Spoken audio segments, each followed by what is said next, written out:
sada kažem, posle ovakve utakmice, ja sam zadovoljan čovek. Za vrlo kratko vreme, za mesec i nekoliko dana sam uspeo da uozbiljim ovu ekipu, da ljudi shvate da Pelister mora ovako da igra. Borbeno, kvalitetno, gubi se i gubit će se, ali može da se izgubi samo da je na veoma pošten i korektan način, kao što je bilo večeras. Ako ćemo da budemo realni, da kažem, mogli smo i mi da pobedimo danas, što je bila moja želja, a mogli su, boga mi, i oni.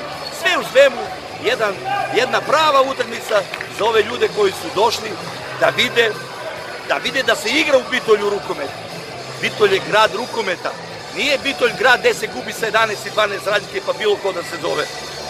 Ja čestitam mom kolegi, želim mu sve najbolje u daljem radu, želim da ostvari sve ciljeve koje je zacrtao kao trener, igračima Eurofarma, da nastave da pobeđuju, jer imaju kvalitet, to nije sporno. Ja polako uzdižem ovu ekipu i ja sa svima mogu da razgovaram tek tamo od februara meseca, kad ova bude ekipa po mom ukusu, ako klub uspe da mi obezbedi. Ako ne, neke zdravlje.